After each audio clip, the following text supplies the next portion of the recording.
Good evening, car people. This is episode 3 of DashBored. That's DashBored, B-O-R-E-D. Find us on Spotify. 4 dudes sitting in an office chit-chatting.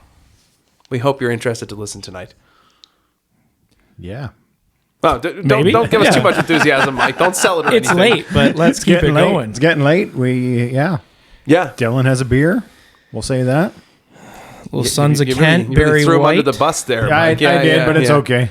Yeah. I'm walking home. Yeah. Absolutely. I'll give him a ride if he needs it. We're going to jump right in and loop back around on the adventures of Mike and his Cayenne. We're talking about wheels. Fill us in on what's going on with the wheels and the wheel adventures. I don't know if we need to, but I have too many. Let's say that. It's a good problem. For a car with 4 wheels, you Four have wheels. 16 at the moment? Do you have 16? I have 12. That's still a lot. That's Double a lot. digits. Yeah. Okay. So tell us what they are. Set that's on it, which I don't know if are original or not. They're a set of 20-inch wheels. Then I bought a set of Porsche wheels with some snows on that I like the design of the wheels. Kind of a bead lock type look that I was going to put on with some tires.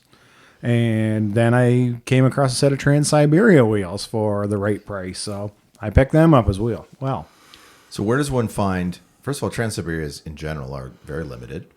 And this thing gets wrecked and the wheels are fine. So how does this happen? I don't know. I bought them from a good friend who's had a couple over the years. So he has a collection of them. Sweet. Was Yeah. the Trans-Siberia wheel on anything? Like, was there any special editions or any models that would have had I that can't weren't think of it. those? They're kind of like a lobster claw-esque. Yeah, exactly. Yeah, It's like kind of exactly. Yeah, that's a good- multi-spoke. Yeah. Yeah, I think it's one of the best looking. Yeah. Yeah. I think the offset's really nice. It's designed to fit over the GTS caliper because the Trans-Siberia was just effectively a GTS, right? I think that's what Yeah. it was. Lifted and Yep. off-roadified. Yep. Off-roadified. GTS is, yeah, exactly. Yeah. Now, we don't get paid to represent tire companies, but let's talk briefly about tire options. Mike, where are you at? So with a 2.5-inch lift, the biggest you can go basically without any serious modifications is a 265/60/18, which I plan on going with and looking for. I haven't bought any tires yet, but looking at a KO2, Toyo Open Country, Falcon Wild Peak, something like that. But then something was brought to my attention today. Was an off-brand tire, Predator Mutants, at a significant discount. Now, show us a picture of those Thoughts? again. Didn't you have a photo? I do. Yeah, Let's see they, this. they Well- looked good. The listener can't see it, but we're all going to have an eyeball on it. Theater of the mind. Yeah. Yeah. Have a look. So if I were to describe this, it's quite aggressive. Quite an aggressive Off-road tire. looking tire. Big chunky sidewall. Let's have a look. Thoughts? Oh, What would they look the pretty savings awesome. have to be to go to them over a name brand? They Not look much. like they look like an open country. Honestly, they're very Yeah, similar. totally. Or what's the other one? Like fuel would make a rim or a tire that looks very close to that. Nitto Grappler. Yeah. There's a I can't Yeah. remember what's called Grappler Don't get AT those. maybe or something. Yeah. Well, but They this are looks the same. so loud. Really? Oh my god. Oh, interesting. Did you have them on one of yours? My mom actually had one on an H3 Hummer. Oh, boy. Yeah. Oh boy. Yeah. My tire guy says these are actually quite quiet, so I might go with them. Might try them for the price. It's worth it. I think for the use case you have, it's not a daily. Nope. And- Well, not yet. Oh, okay. Well, big plan. Whoa. We'll see. Let's That's a just curveball. We'll yeah. see. Just The Audi gonna make a maybe note park about before that. you know it. Yeah. I'm quite fussy with tires on something I drive every day, just Yeah. mostly for comfort and quiet. Yep. Wouldn't care so much on an off-brand for something like that, I think so. Well, I'll be honest, fellas. I'm still stuck on the fact that Dylan's mom owned a Hummer H3. Yeah, we just sort of breezed over Yeah, it. we just yeah, we're- I can't- Straight I when they can't let came that out, go. too. Straight Whoa. when, oh yeah. Ooh, she Like committed to fresh the- off the lot. Oh, wow. I think my dad was like, yeah, you're driving this. Give us a quick rundown and remind us as well. Didn't they offer an H3 pickup?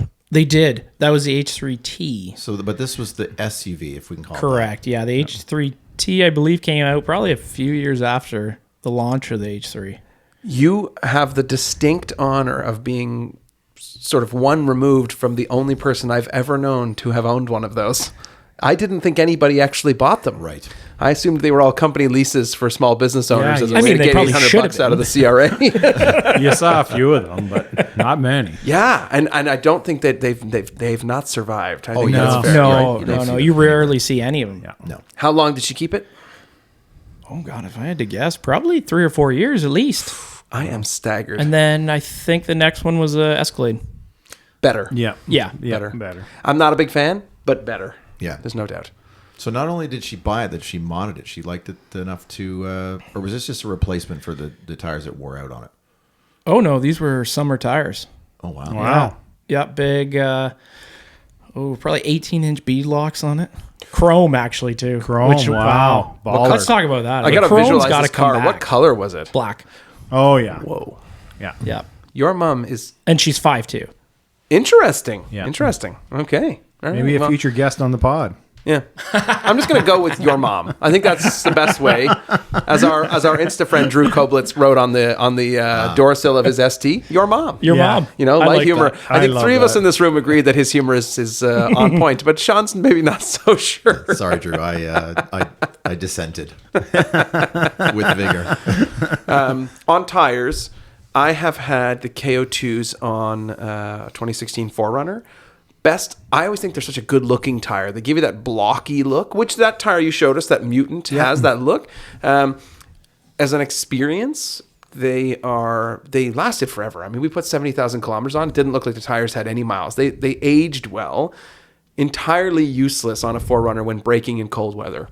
Like, it was so bad that I would oftentimes think I was locking up the wheels because they were just a little too stiff on the blocks and a little too cold on the pavement, and the 4Runner's heavy, and you've got kind of Toyota-esque, which aren't exactly known for braking performance. Right. But overall, I thought they were a killer tire. They have that square edge look, like that Mutant you showed us. The open countries I have on the 958, and I have them on the 958. Excuse me. If anyone noticed, I tapped the table, and I'm getting eyes from. I feel like my wife is in the room. Three of them somehow. I don't know. Anyway, I have the open countries on the 958. I have some feedback on that. I'm running them at 36 psi. You can run them up, I think, up to 50 psi.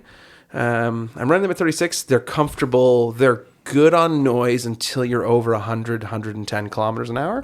Then they get pretty noisy. But around town, I would have commented immediately that they ride nicer than KO2. Yeah. They did cost around $400 Canadian per tire. So it is a lot. If you could get the Mutant, we were talking about ratio, how would you go that way? Yeah. If they were at 250 a tire, I would consider that that's They're very close to that. Is that the number? Yeah, it's the number. It's a pretty good deal. Yeah. 400's a lot. Yeah, and you know what, though? I was somewhat surprised. My wife has an Atlas, and it has 20-inch wheels, and recently, don't know what we ran into, but one of the tires' sidewall is completely gone, hole in it. And to replace a Pirelli, I believe it is. No, it's a Continental, excuse me. $420 for an all-season 20-inch tire. Yeah. So tires are just expensive now. Oh, you're pushing me into a pothole now, no pun intended. But I have a story about one of my Jettas over the years. I was so proud when I bought a Jetta GLI, 2012, and then very shortly after bought a 2014 30th anniversary GLI. Oh. And I was driving in the lovely town of Waterloo, Ontario, and hit a pothole that was, maybe I was going 40, 50 kilometers an hour in an industrial neighborhood, which promptly took out my tire, blew out the sidewall, and what I couldn't tell at the time was I had the car towed to a Volkswagen dealer, and I was so proud that when I bought this car, they offered me these upgraded wheels that were so awesome, and Volkswagen typical, it's only $400 more, and you've got the upgrade wheel, and I, of course, took that deal, and when I took that car in, they told me I was gutted when they told me I needed to replace the front right wheel, not just the tire. Ooh. And the wheel itself was $900. Back then. Yeah, this was in 2013. So a $900 wheel for a set of, just remember that the math is important. I paid $400 to upgrade the set of wheels on the car. So now I'm paying $900 for one. I think the word I'm looking for is offensive. Yeah, and plus the tire, which was $400, because it was a sporty type, 19-inch wheel type thing. Anyway, it was frustrating. Well, the city of Waterloo, if you're listening, you should have paid our friend Ryan for that. And well, you should know, Sean, that I contacted them. I wrote a nice email, and they very quickly sent me a really official-looking document that I'm sure they were paying lots of money from a lawyer firm and our law firm. And the firm told me that they had repaired the pothole within 24 hours, so their responsibilities were, to the letter of the law, complete. I've heard the same feedback in London here. That at one point I think they would offer some compensation, but now it's no. Interesting. Sorry. Yeah, interesting. Sorry about your luck. Sorry about your luck. Yeah. Yeah. Jumping backwards just a little bit to the open countries and these all-terrain tires, I get a lot of people messaging me on Instagram about winter driving with the Toyo Open Country. And I can only categorically tell you that I think it's a useless tire in the snow. And I know a lot of people ask this question. And I sometimes I think it's easy to forget that some of our listeners and quite a few people I interact with on Instagram don't live in the snow belt. Mm-hmm. They don't understand snow. They've probably only ever seen it on the tip of a mountain in the distance through the beautiful clear sky.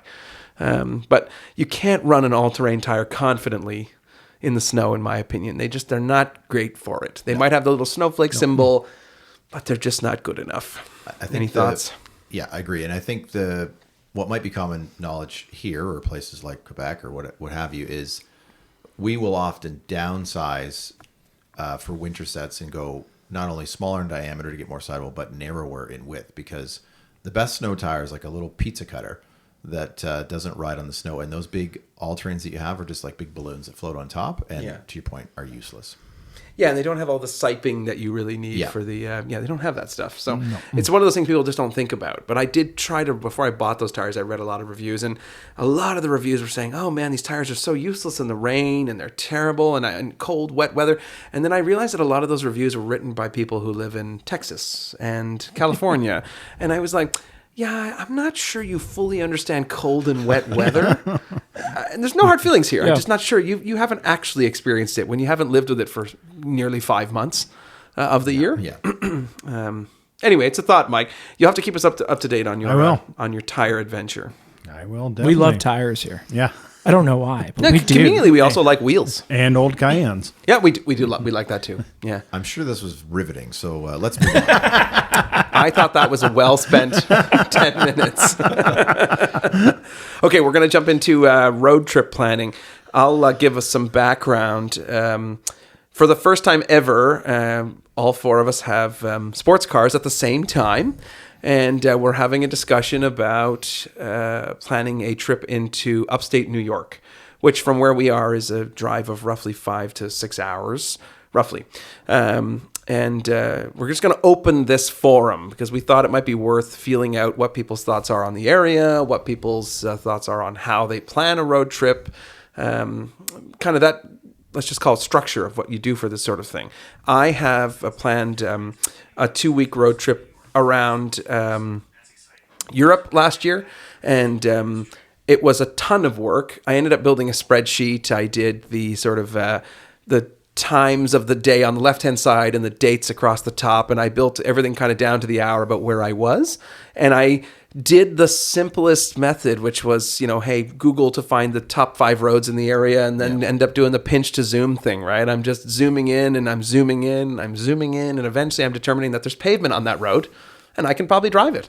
But in upstate New York, I'm concerned that that's more challenging. We'll have to see. It's just worth a conversation, I think. Thoughts? Well, personally, I'm looking forward to it. I've been on many road trips, be it for snowboarding or things in the past, going to sporting events, etc. So I'm excited about the destination. I think driving your car is a lot of fun. Going out for just driving is great, but for me, having a destination, a place to get to and to go to is really it adds an element to it. So the area we're going to is like the Catskills, which generally I think is a smaller region within what you would call upstate. Mm-hmm. And I'm going to defer and deflect all of the actual map and route planning to somebody else, so I won't have to worry about that. I believe that's you. Yeah. What you can't tell listeners, they're all looking at me. Any man we're that just creates gonna a follow you. spreadsheet. But I think that we'll obviously the journey to get there will be day 1, and we'll make a bit of a journey out of that, and then I hope that we can find some routes that sort of do loops through the area on days 2 and 3, weather permitting, and then we've got what I hope is a slightly different route home, and some good food, some good roads, some good scenery, and mix in a beer or 2 in the evenings after driving. It should be fun. Yeah, and I my thoughts on this trip overall are, I'm an early riser, so I get up when the sun's up, and we do a couple hours of driving around. We end up for a coffee 1 hour into the loop. We spend another hour. We hit the barbecue joint on the side of the road. Yeah. We drive 2 more hours. We stop again. We have another coffee. We wander. We end up back at the cabin we rented, and we... forgive me, I don't want to sound like an average Joe, but we grill some red meat and no vegetables, and we just eat it. I mean, and we do what we do. Yeah. We talk about cars. Yeah. And I think we should note that we'll record an episode while we're there, because everything we've got is mobile. So when we cross the border and they ask what all the microphones are for, hopefully they don't have a problem. I guess we'll see. They'll say, have you not heard of DashBoard? Yeah. BORED? Yeah, smooth. Yeah, and... I, at the moment, don't have a passport because I'm a victim of the mail strike. The mail strike, which is over now, but the backlog is on pause. Yeah, so we're not going to get political here, though. No, nope, not keep at it all. out. No, Yeah. But we'll see when I get my passport, because I've never felt more trapped in a country. Mm-hmm. It's such an interesting feeling. It's new for me. I've had a passport forever, and like anybody would when they're kids, and I feel weird that I don't have one. Yeah. But overall, I think... I'm literally, as a mechanical effort on this road trip, I'm just doing the pinch to zoom. I'm locating a road. I'm zooming farther. I'm looking in. I'm looking to see if there's pavement. I'm looking to see how many bends there are, what kind of disruptions there could be. Driving in Europe, I drove what I class as probably my favorite road of driving ever, which was the Susten Pass outside of Andermatt in Switzerland. And what, of course, that you can never tell on an image is that there's a significant construction site on one side, and you're waiting at the red light for 17 minutes because the road twists back and forth and up and down and through tunnels. And those are the things you're going to have to live with when you get there. But yeah, we'll figure it out. Make the best of it. Yeah, and I look forward to this trip. I will. I'm the kind of car nerd that will drive a long way behind all of you because I don't want any stone chips on my stuff.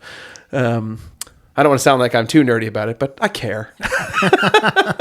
That's why you're going to be in the lead. Yeah, no, you can't take up my rear. Yeah, do you know what? Yeah. Maybe I'll. That sounded weird. Dylan's always a good.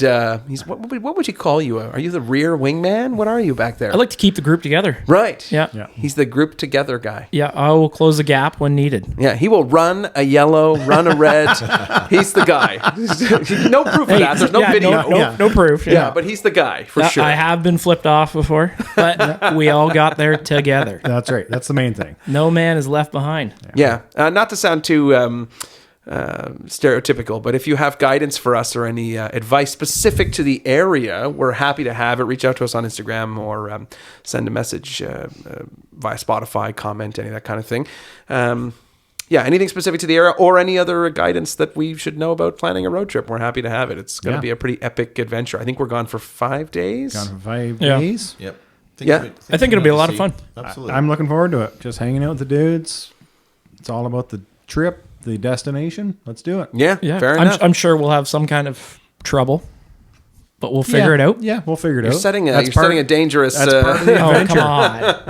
That's part of Only the one of adventure. us in this room is driving a 996. Yeah. I can fix mine. Nervous? That's Wow. true. Yeah. Can you even see the engine? I guess you can on your car. Yeah, on his. Yeah. Oh, yeah. Mine's just in a small confined space, invisible, CAA. covered in dust. Little shout out to CAA I'll there. bring the Altel and we'll just delete every code and we'll get it home. Yes, that's a good idea. Yeah. Yeah, we could also borrow one from our friend down the road too. He's got all the most modern devices. Let's get on to today's major subject, which inspired a significant conversation over the past few days. McLaren. So, as an overall statement, we all, I think, like McLaren. We all admired them when we saw them pop up on Top Gear and they launched the MP4 12C fax machine, crazy name, painted bright orange. We liked all that stuff from 10 or 12 years ago. We've followed them. We've paid attention. And I think for most of us, which are just normal dudes, we can kind of realize now that these cars have come down into our orbit in terms of pricing, and that inspired initial pricing. That inspired a conversation, and I think we're not brand elitists, which we've mentioned before. We all like Porsche. We all like different things. We talked about the GTD Mustang in last week's episode, but I thought it worth a conversation about McLaren. Who wants to go first? Well, I think, first of all, we all love and adore Harry Metcalf. I think anyone who's listening to this probably will agree. National treasure, great car guy. And some of this conversation was prompted by his video. Of course, he posts every Sunday. And so he bought a 650S Spider last year. He traded actually his Lotus Emira, yeah. which he didn't hang on to very long, which is probably telling. But in any event, he sort of did a rundown of his experience with it. He absolutely, I guess in short, loves the car, and talked about values and sort of where it sits in the universe that is McLaren. And so, of course, what do? You immediately run to Auto Trading and go, oh, I mean, what are these things trading for? What's a 650S Spider trade for in our neck of the woods? I don't know anything about that. I've never done that before. No. You don't have 30 minutes later. You don't get 25 emails a day from Auto Trader from all the things you subscribe to? I don't subscribe to Auto Oh, Trader. do you subscribe? Well, I do. Price alerts. Really? Yeah. So whenever a new car comes up, price alerts, price drops, my inbox is just a disaster. With Wow, Auto. that's interesting. I didn't know that about you.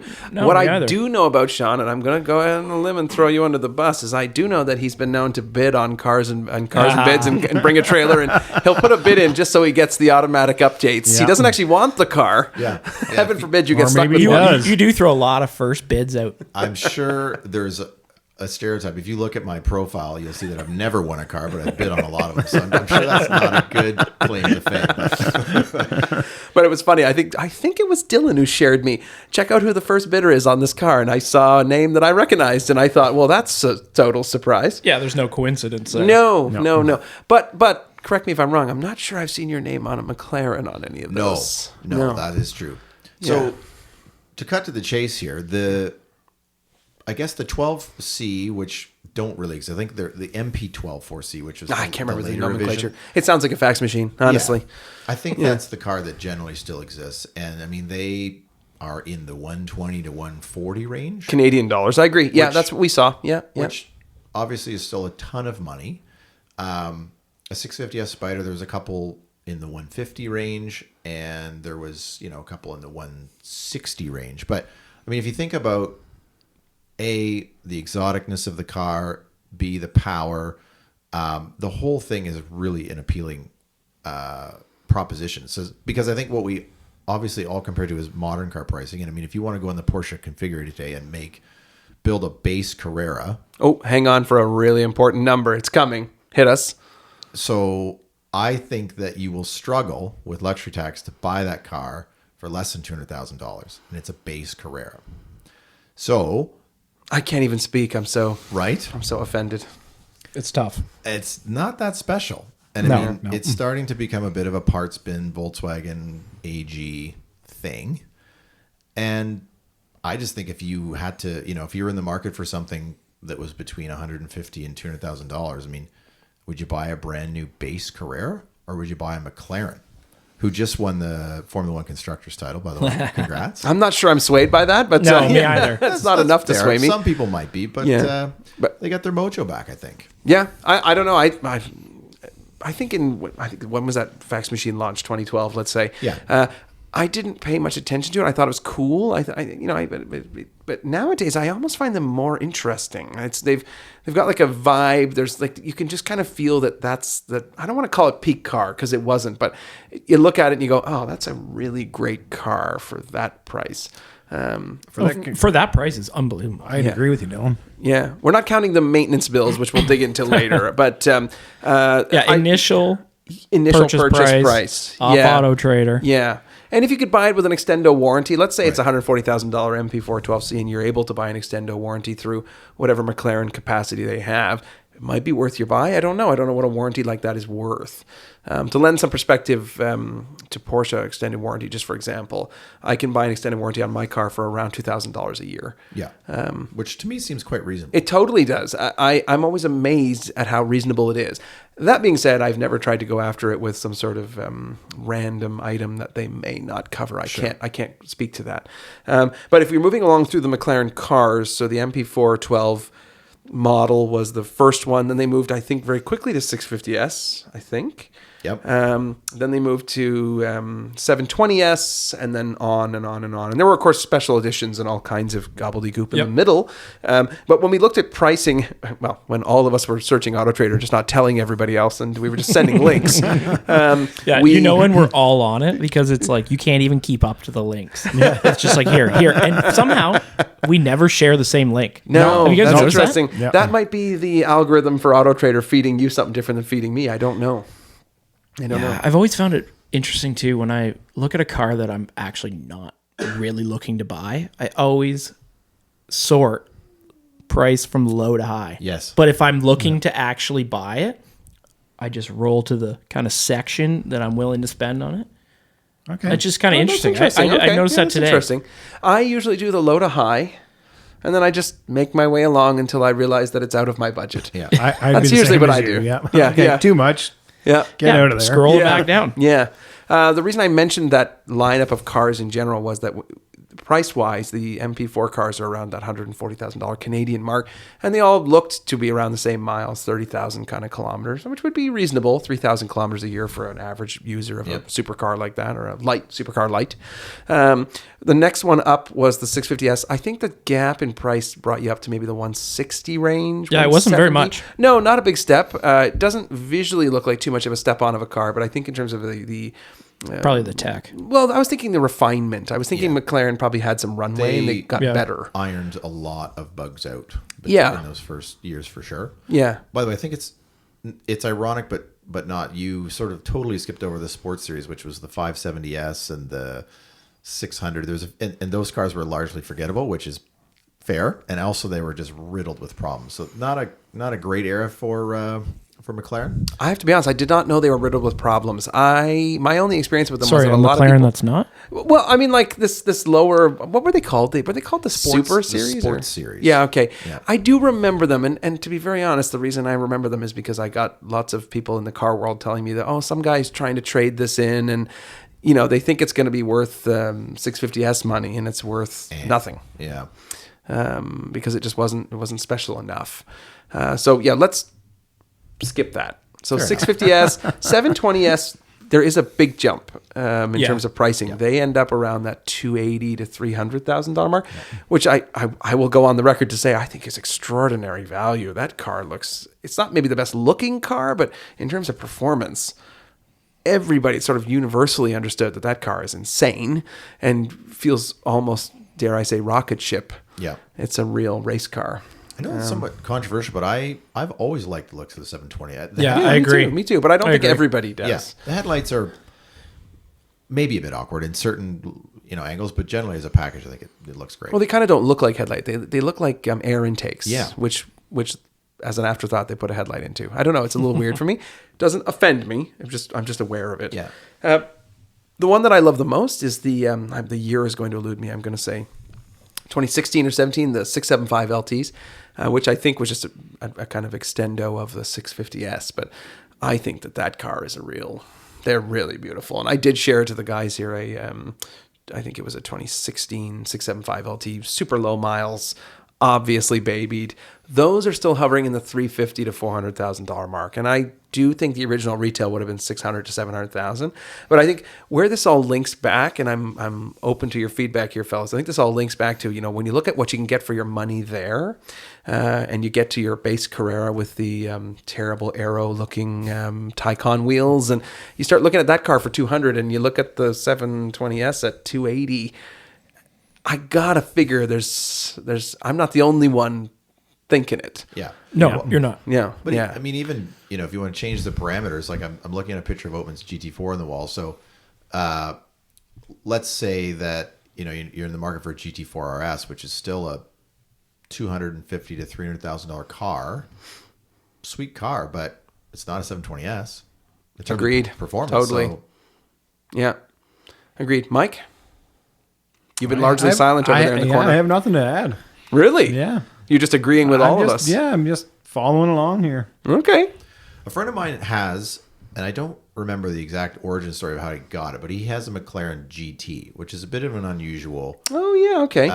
The golf car.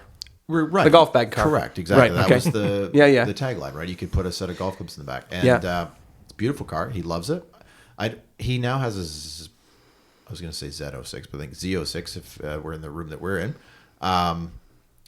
And I don't know if he traded. I actually haven't talked about this, but he loved that car. And to best of my knowledge, nothing went wrong with it in about 4 years. I do recall seeing a few of those on Auto Trader, and they're hovering cheaper than you think. Yes. Maybe the $200,000 mark. I'm not a golfer, nor am I a guy who wants to take my sports car to the golf course. So this, in general, doesn't appeal to me. However, there is somebody in the room who is a golfer. Would I take my sports car? Yes. To the golf course, yeah. Okay. Can I get a set of clubs in my Porsche now? No, absolutely not. Yeah. Oh, interesting. Because Yeah.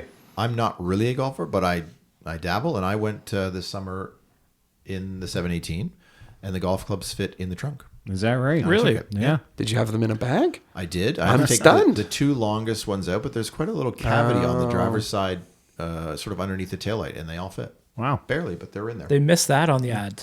Yeah. Yeah, maybe. Right? Yeah. Could have got all those Corvette owners. Interesting. That was their big thing, right? Yeah, interesting. But you did have to remove the two long ones and kind of navigate them differently. I did, but I think even on a Corvette, Yeah. which is uglier for the fact that they, wanted to accommodate a golf 1,000%. That's Right. That's another. No, That's let's not another open that name wound. day, guys. Yeah. Stick yeah. with McLaren. Corvette ownership bordering on political? Probably. Probably, actually. Nah. Mike, you got to correct me because I'm not sure in golf speak. What are the longest clubs? The drivers? Drivers, Okay. woods, we'll call them. Okay. Yeah, and they would be 45 inches. Oh, they're not as long as I thought. Okay. No, Okay. that's what Interesting. she said. Okay. Okay. Ba-dum-bum. Yeah, that's a real family-friendly, universal. I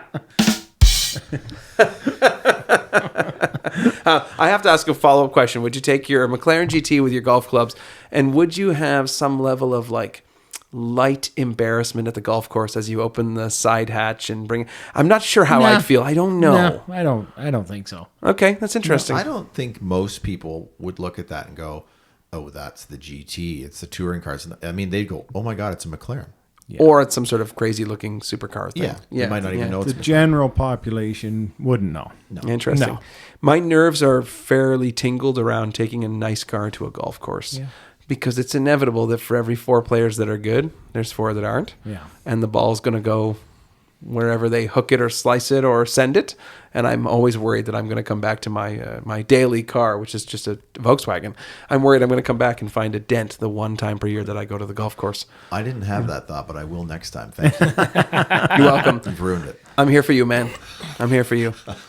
Anyway, it's I don't know. It's an interesting subject in general. I think we're all torn on 911s in general because the prices have climbed to such a level that you start to enter this territory. Right. Yeah, it's just whether you're willing to pay the repairs.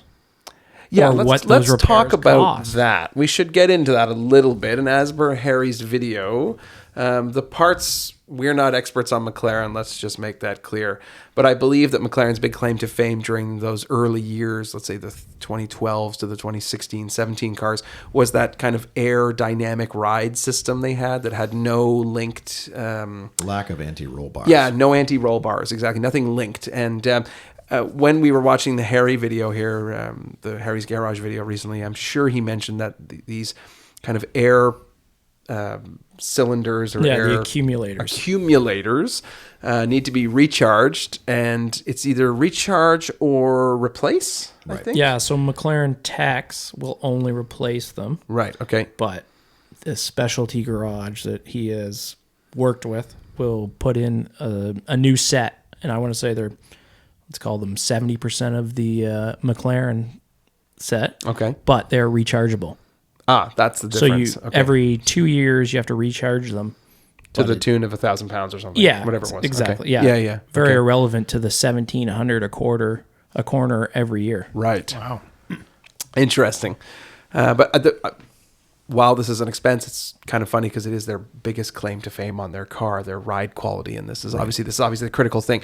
I guess what I'm saying is you wouldn't want to, if they failed, it's not like you can take them out and swap them out for a more traditional No. suspension No, geometry you're in system, the game. Yeah, I'm torn on that. here's some reference points. I am in the third year of ownership of my GT4, and the second year oil change costs $1,600 Canadian. With a fluid flush for the brakes and things like that. But that number alone is a little bit hard to swallow. It's a bit offensive. Yeah, one can only imagine when you've bought your used McLaren and you're proud of the deal you've got, and then you're walking into a private mechanic or even a McLaren dealer and getting stunned by the number. I worry about that. I don't know. Yeah, that $140,000 car that all of a sudden has a $30,000 repair bill, all of a sudden doesn't seem like such a great proposition anymore. So. No. On a 12-year-old car, too. Right. Yeah. Yeah. Hopefully it's low miles because, well, let's be honest, most of them are. But Yeah, yeah, it is you're right, tough. Mike. Yeah. Yeah, interesting. There was one comment on that YouTube from a Canadian that owned a 720S. His third year of extended warranty was $10,000 a year. Ooh. I'll be honest. So- I Depends on what it That's carries. maybe not bad on that yeah, car. I guess I don't find that offensive. But it's 10,000 for a year. Yes. Yeah. Okay. And I don't know. exactly, like what does that entail? I don't know. I'll go on record and say I find that offensive. If Okay. It's 8% of the car's value for buying it at one. I mean, sorry, we're talking about 720S now. So Yeah. So 280, Yeah, so 280, yeah. 290 Canadian used. Yeah, I don't find it. I don't know. I feel attacked. I mean, it's Sean. not. I It's feel not. attacked. It's probably not a. It's probably not a check you want to write. No. No. It's one you have to write. Probably. That is the best Yeah. way to put it. There's a real wordsmith across the table here. Yeah, I don't know. It's the whole thing is interesting. While we're talking about this, let's talk about the man, the myth, the legend that is Harry Metcalf. I think at this point, I have to say, if you don't know who this person is, we probably can't be friends. My wife and I have we're close people. We love each other. Harry falls right. He's right in that window for me. I love that man. The history for this guy is interesting, right? He's a farmer. He's a big car guy. He started Evo magazine in the peak of the magazine days. They did the most epic road trips and epic adventures with the most amazing cars. And then they sold the magazine in the peak of magazine times, which I would have said would have been early 2000s. And he's been farming ever since. And one doesn't have any idea of his net worth, but I'm going to assume when you got out of the magazine industry at the right time, you probably did well. Well, he bought a Zonda and owned a Zonda. Fair enough. And- yeah. That's a good metric. Yeah, Yeah, Yeah. I that's think fair enough. Yeah, sort you're of right. sums Actually, up what you need to know. But Yeah. I mean, what's he operating on now? At least 20 cars. I don't know that. I don't know. I mean, yeah, in that barn, looks yeah, like it. He's got an Espada. He's got. Is it his F40? No, sorry. He has a Countach. I think he stores an F40 for someone. Project 8, Project 7. Yeah. He has some really heavy metal in there, which I mean, he just uses all of them. Did you say Testarossa? Did I miss that? he does have a Testarossa? He does. Testarossa, whatever Yeah. they call it. I can't remember in the Ferrari speak. I'm trying to think of what are the other big heavy hitters in there. But in any event, he's unloaded some of those like supercar-esque things. But yeah, great garage. Love the man. Big bike guy too. Yeah, bike guy for sure. One of his adventures that I always admired was taking the Ferrari. They shipped it to Tangiers, I think, and then they drove it across the desert through Morocco. Yep. Badass level 11 there. That's pretty amazing. I know that when interviewed about that later, he said it was horrible for the car and it took years to get the dust and nonsense out of it. Yeah. But boy, it looked like an amazing adventure. I follow him pretty religiously. I watch that video every week, and I thought, or not that video, but I watch his new video every week, and I think the guy's a real gem for the car world. He's really interesting. Takes chances for things and tries things, including the Emira and things that work and things that don't. It's a wonderful Sunday tradition. You finish your day, you sit down with a bit of Harry and 30 minutes of goodness, and then you carry on. Exactly, especially on UK time, because he drops the videos at 5 p.m. So it's noon for me on a Sunday, which conveniently I'm not normally doing very much. It's a relaxing time of day. Anyway, something to think about. That 650S experience he's been cataloging for everyone. I think that's good for everybody. It shows you what you can do at $120,000 or $140,000. What you can get, and your experience was. And I do think the body work was already starting to corrode on the car, which was a bit hard to stomach. But maybe in the UK where they lightly salt the roads, maybe they're not doing, I don't know, maybe Crown doesn't, I don't know. Maybe the undercoating business isn't the same as here. I don't know. A lot of moisture, but I was a bit surprised by that too. But Yeah. Yeah, it was a fair amount, eh? yeah. Yeah, it was around the one wheel well. Yep. They're really bubbling. Yeah, I was surprised. I that did, I'm not sure you'd see that on a 10-year-old Porsche here. But we also don't don't drive know, them maybe. year round. I don't know. We just don't drive them year round. So it's most people don't. at least. Most people Except don't. for Dylan. Yeah, Dylan. Yeah. It's a level I aspire to, Dylan. Yeah. Get yourself a $35,000 Porsche and you can do whatever you want with less it. than that. I think McLaren owes Harry a car at some point, because I think his influence alone through the 650. I mean, we're talking about it. Yeah. Are other people going on Trader like we are and then buying cars too? So all owners owe him a debt, and McLaren should buy him a new car too. Oh wow, that's a line. You're welcome, Harry. Yeah, it's a good dude. Like, Love he that needs guy. my help, right? At this moment, I have to say that I've always sort of felt a weird connection to him, and it doesn't really mean anything. But his wife is Canadian, so I always feel like, you know what? He's kind of partially ours. You do know a lot about Yeah, it. he's partially ours. I view him as a 50%. He's ours. He's not just a Brit. He's 50%. I don't know of this person, but I know she goes on a lot of road trips with him, so she Yeah. must be lovely. Yeah. I don't know. Maybe either. they need to reach out to us and give us some road trip tips. Yeah, they're always planning epic road trips. That's true. Yeah, I was actually proud of the fact that I was in Switzerland in September, and he was in the same little town about a week later, and I would have just died to run over and fanboy, but With his Countach. yeah, exactly. Yeah, my wife would have walked away from me and stared at the wall. She would have been so mortified, but I would have been fangirling over him like crazy. Well, we'll take one tip from Harry, which is we'll buy a big paper map of upstate New York and lay it out in the hood and circle it, and that will be tip number one. for Yeah, the trip. yeah. Top Gear did that too. I always felt that was kind of cool. You don't care about your car enough. You throw it on the hood when it's dirty, and Yep. Yeah. I like it. it's a level I aspire to. Also, Yeah. Dylan. We can put it on my hood. I was It's already gonna a say, soccer ball indent from the school across the road on it. It's all good. We'll use Dylan's car. Yeah. Anyway, I think that wraps another chit chat. But deep thoughts on McLaren. Hit us up if you have any thoughts on that. Anyone that's bought one, any experience we have, we're happy to listen and share anybody's feedback. Because of course we're talking about a famous YouTuber, but if there's a local person that's running down that gauntlet, we're curious to hear what your experience is. Well, what maybe you'll find one of us buys one day. I'm not sure. Let's see if we drink the Kool-Aid. I vote It's you. a possibility, one of us. There you go. See, I'm so far, I think this group has proven that the more we talk about it, eventually one of us does it. Yep. Yeah, I mean, usually there might it be happens. a fifth that could pull the trigger. Yeah. Quick. Fair enough. We'll have him on sometime. Yeah. We will. All right. Thanks again for listening. We'll catch up to you next week. Say bye, everybody. Bye-bye. Goodbye. Bye.